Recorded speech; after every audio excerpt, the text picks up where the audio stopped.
Assalamualaikum warahmatullahi wabarakatuh. Alhamdulillahirabbil alamin. Wassalatu wassalamu ala asyrafil anbiya'i wal mursalin sayyidina wa maulana Muhammadin wa ala alihi washabbihi wa barik wasallim. Amma ba'du. Pertama, marilah kita panjatkan puja dan puji syukur kehadirat Allah Subhanahu wa taala. Karenanya atas berkah limpahan nikmat taufik dan hidayahnya kita masih bisa menghirup udara yang segar ini.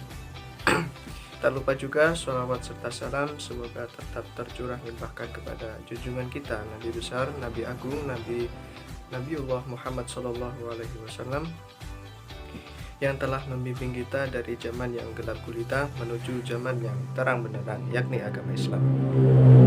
Baiklah, perkenalkan, nama saya Fakhrul Rozi, NIM saya 2021010007.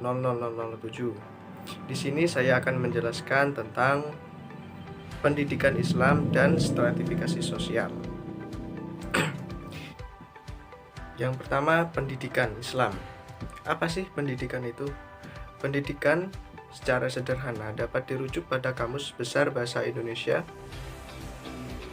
Pendidikan menurut Kamus Besar Bahasa Indonesia merupakan proses pengubahan sikap dan tata laku seseorang atau kelompok dalam usaha mendewasakan manusia melalui upaya pengajaran dan pelatihan. Dari pengertian tersebut, dapat difahami bahwa pendidikan adalah yang pertama, orang mengalami pengubahan sikap dan perilaku. Yang kedua, orang berproses menjadi dewasa, menjadi matang dalam sikap dan tata laku. Yang ketiga, proses pendewasaan ini dilakukan melalui upaya pengajaran dan pelatihan. Yang keempat, perubahan tingkah laku dari yang semula belum tahu menjadi tahu, belum bisa menjadi bisa, dan yang belum paham menjadi paham. Ki Hajar Dewantoro mengartikan pendidikan sebagai segala daya upaya untuk memajukan budi pekerti, pikiran, serta jasmani anak agar dapat memajukan kesempurnaan hidup, yaitu hidup dan menghidupkan anak yang selaras dengan alam dan masyarakatnya. Pendidikan mempunyai peran yang sangat penting dalam menciptakan keberlangsungan hidup manusia. Pendidikan juga merupakan proses untuk meningkatkan harkat dan martabat manusia. Untuk itu, perlu dikemas sedemikian rupa sehingga mampu mengembangkan manusia menjadi insan yang sempurna. Dalam artian, manusia yang beriman dan bertakwa kepada Allah Subhanahu wa taala, berbudi luhur serta mempunyai pengetahuan dan keterampilan, kesehatan jasmani dan rohani, kepribadian yang mantap dan mandiri, serta mempunyai tanggung jawab kemasyarakatan dan kebangsaan. Kemudian Islam. Apa sih Islam itu? Islam berasal dari bahasa Arab, dari kata salama yang berarti selamat, tunduk dan damai. Dengan harapan setiap pemeluk agama Islam menjadi hamba yang selamat baik di kehidupan dunia maupun di kehidupan akhirat. Dengan artian manusia tersebut tunduk dan patuh kepada ajaran Allah Subhanahu wa taala. Islam merupakan salah satu agama yang diakui oleh negara Indonesia. Agama Islam merupakan agama yang diturunkan oleh Allah Subhanahu wa taala kepada Nabi besar Muhammad Sallallahu Alaihi Wasallam untuk diajarkan kepada seluruh umatnya yang di dalamnya diatur tata kehidupan baik agama, sosial, ekonomi dan sebagainya, sehingga manusia tidak kacau dan tersistematis. Islam mengajarkan secara wajib bagi setiap penganutnya untuk mencari ilmu. Rasulullah Shallallahu Alaihi Wasallam pernah bersabda yang artinya mencari ilmu itu diwajibkan bagi setiap muslim, baik muslim laki-laki maupun muslim perempuan. Pendidikan Islam bertujuan untuk mendidik manusia untuk mempunyai ilmu pengetahuan dan keterampilan serta disertai dengan iman dan takwa kepada Allah Subhanahu wa taala, sehingga dia akan memanfaatkan ilmu pengetahuan dan keterampilan yang dimilikinya untuk kebaikan masyarakat, lingkungan dan bangsanya. Pendidikan juga bertujuan untuk memanusiakan manusia dalam artian menjadikan manusia seutuhnya. Utuh artinya tidak terpisahkan antara sikap dan juga pemikiran. Dr. Andes Ahmad mendefinisikan pendidikan Islam adalah bimbingan jasmani, rohani berdasarkan hukum-hukum agama Islam, menuju kepada terbentuknya kepribadian utama menurut ukuran-ukuran Islam. Dengan pengertian lain, seringkali beliau mengatakan kepribadian utama tersebut dengan istilah kepribadian Muslim, yaitu kepribadian yang memiliki nilai-nilai agama Islam dan bertanggung jawab sesuai dengan nilai-nilai Islam. Kemudian, Mustafa Al-Gulayani bahwa pendidikan Islam ialah menanamkan akhlak yang mulia di dalam jiwa anak dalam masa pertumbuhannya dan menyiraminya dengan air petunjuk dan nasihat, sehingga akhlak itu menjadi salah satu kemampuan jiwanya, kemudian buahnya berwujud keutamaan, kebaikan, dan cinta bekerja untuk kemanfaatan tanah air. Dari beberapa pengertian tersebut dapat diketahui bahwa pendidikan Islam merupakan usaha setiap individu dalam belajar mempelajari apa yang telah dianjurkan oleh Allah Subhanahu wa taala dan Rasulullah SAW yang ada di dalam Al-Qur'an dan hadis, dengan tujuan menciptakan insan yang memiliki pengetahuan amaliyah dan beramal ilmiah sebagai petunjuk penerapan serta kolaborasi ajaran agama dan juga perkembangan teknologi di era sekarang ini. Kemudian yang selanjutnya yaitu stratifikasi sosial. Apa sih stratifikasi sosial itu? Stratifikasi sosial berasal dari dua kata yang dijadikan satu kesatuan yang memiliki arti sendiri. Kata stratifikasi sosial berasal dari kata stratifikasi dan kata sosial. Kata stratifikasi berasal dari kata strata atau stratum yang artinya lapisan, tingkat masyarakat. Kemudian muncul istilah stratifikasi yang artinya pembedaan penduduk masyarakat ke dalam kelas-kelas secara bertingkat atas dasar kekuasaan, hak-hak istimewa, dan prestis. Sedangkan kata sosial memiliki arti berkenaan dengan masyarakat.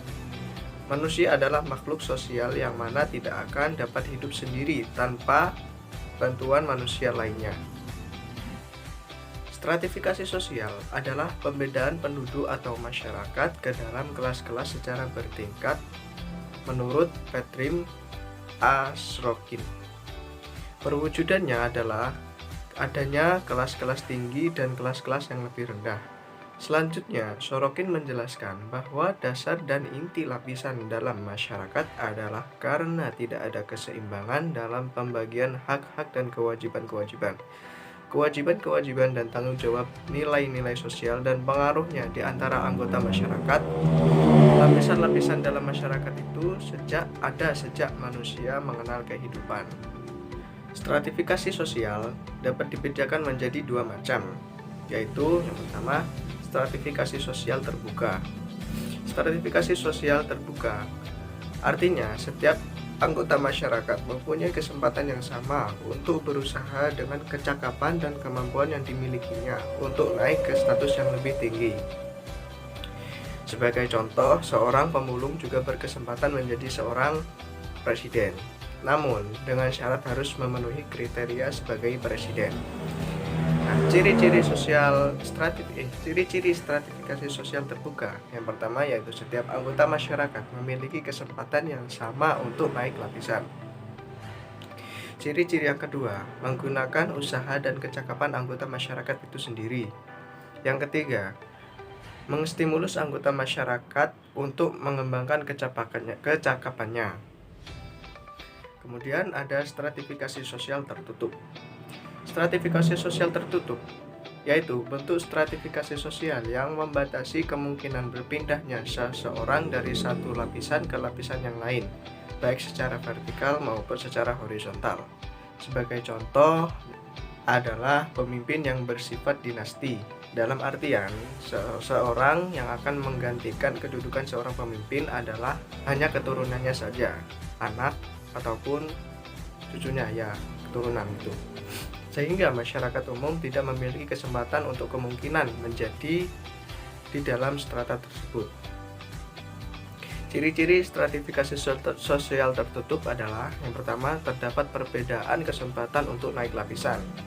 Yang kedua, menggunakan faktor-faktor yang sudah ditentukan seperti gender, usia, dan lain sebagainya dalam usaha naik lapisan. Ukuran atau kriteria dalam penggolongan anggota masyarakat antara lain yang pertama ukuran kekayaan.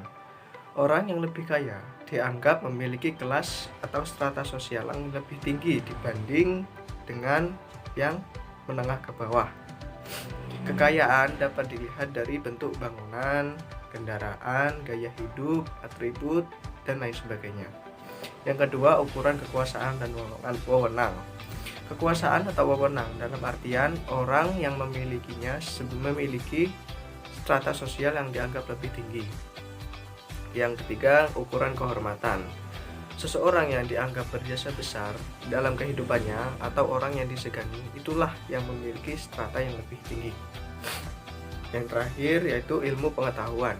Nah, semakin tinggi ilmu yang dimilikinya, maka semakin tinggi pula strata sosial yang diterimanya. Semisal antara strata sosial anak TK dengan anak SMA, maka lebih tinggi yang sekolah SMA. Kemudian konsep stratifikasi sosial. Stratifikasi sosial biasanya dilatar belakangi oleh perbedaan suku, ras, agama, dan budaya, atau pembagian tugas atau kerja yang terspesialisasi. Pendidikan dipandang sebagai jalan untuk mencapai kedudukan yang lebih baik di dalam masyarakat. Semakin tinggi pendidikan yang diperoleh, maka makin besar harapan untuk mencapai tujuan itu. Dengan demikian, terbuka kesempatan untuk meningkatkan kegolongan yang lebih tinggi. Menurut Surjono Sukanto pada tahun 1982, selama dalam satu masyarakat ada satu yang dihargai dan setiap masyarakat mempunyai sesuatu yang dihargai, maka hal itu akan menjadi bibit yang dapat menumbuhkan adanya sistem berlapis-lapis dalam masyarakat itu. Barang sesuatu yang dihargai di dalam masyarakat itu mungkin berupa uang atau benda-benda yang bernilai ekonomis. Shadli mengatakan bahwa pada umumnya lapisan masyarakat menunjukkan yang pertama keadaan senasib. Dengan paham ini kita mengenal lapisan yang terendah, yaitu lapisan pengemis, lapisan masyarakat, lapisan rakyat, dan sebagainya. Yang kedua, persamaan batin ataupun kepandaian, lapisan terpelajar, dan sebagainya. Stratifikasi sosial tersebut merupakan perbedaan yang berhubungan dengan pengertian pembedaan tingkat di mana anggota masyarakat berada di dalamnya. Selanjutnya, penyebab stratifikasi sosial di lembaga pendidikan Islam. Pendidikan memiliki peran yang sangat penting dalam proses menentukan stratifikasi sosial di lingkungan masyarakat. Dengan ilmu pengetahuan yang dimiliki setiap individu, hal tersebutlah yang membedakan dengan masyarakat yang tidak memiliki pengetahuan. Semakin tinggi ilmu yang dimilikinya, maka semakin tinggi pula strata sosial yang diterimanya. Semisal antara strata sosial sekolah TK dengan anak sekolah SMA, maka lebih tinggi yang SMA. Di era sekarang ini, pendidikan bukan hanya pendidikan yang dapat dinalar oleh akal pikiran saja, akan tetapi masih banyak model-model pendidikan yang masih kurang bisa dinalar, akan tetapi ada seperti halnya belajar online ya, atau kita biasa menggunakannya ruang guru ya. Dalam model pendidikan yang seperti ini dapat dipahami bahwa seorang pendidik dan peserta didik tidak dapat berkomunikasi atau berinteraksi secara langsung. Seharusnya pendidikan haruslah dapat menciptakan sesuatu yang berguna. Akan tetapi realita sekarang ini banyak sekali pendidikan yang salah digunakan. Banyak orang yang berpendidikan akan tetapi tidak menempatkan pendidikan pada tempatnya. Stratifikasi sosial di lingkungan pendidikan juga disebabkan oleh beberapa faktor secara umum seperti halnya jabatan, kekayaan, gender, dan sebagainya. Jabatan di lingkungan sekolah menjadi penyebab adanya stratifikasi sosial atau pengelompokan sosial secara hierarki. Sebagai contoh, himpunan atau kumpulan antara kepala sekolah satu dengan kepala sekolah yang lainnya.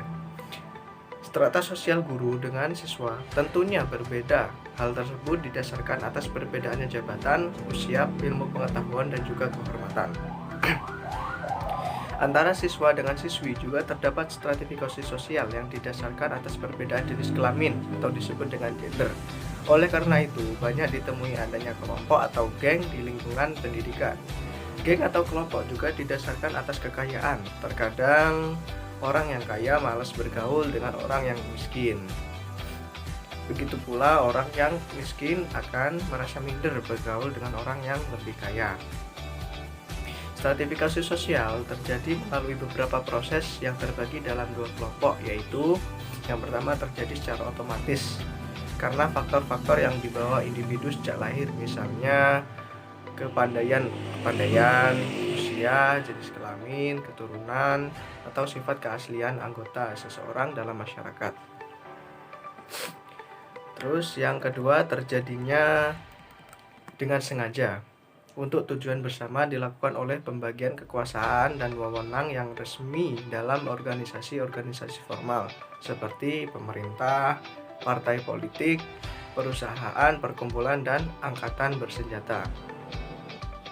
Nah, jadi kesimpulannya, pendidikan merupakan daya upaya manusia untuk menghilangkan kebodohan melalui kegiatan belajar mengajar yang dimana individu tersebut mulanya tidak tahu menjadi tahu, yang tidak paham menjadi paham. Terus pendidikan Islam. Nah, pendidikan Islam merupakan upaya belajar yang didasarkan pada pemahaman Al-Quran dan hadis guna mencapai kesejahteraan hidup, baik hidup di dunia maupun di akhirat.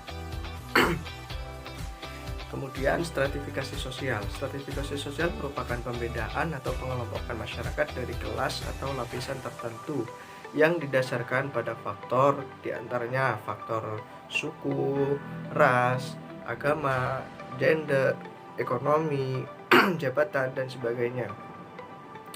Konsep stratifikasi sosial adalah golongan yang memiliki nilai plus akan jauh lebih tinggi stratanya dibandingkan golongan yang lebih rendah. Sebagai contoh, orang yang memiliki pengetahuan akan dianggap derajatnya lebih tinggi. Stratifikasi sosial dalam lembaga pendidikan Islam merupakan tingkatan atau lapisan strata dalam lembaga pendidikan seperti guru, siswa, kepala sekolah, dan komponen pendidikan lainnya. Antara siswa dengan guru memiliki strata yang berbeda. Hal tersebut didasarkan pada usia, pengetahuan, dan juga jabatan. Mungkin hanya itu yang dapat saya sampaikan, kurang lebihnya mohon maaf. Akhirul kalam, wabillahi taufiq wal hidayah. Wassalamualaikum warahmatullahi wabarakatuh.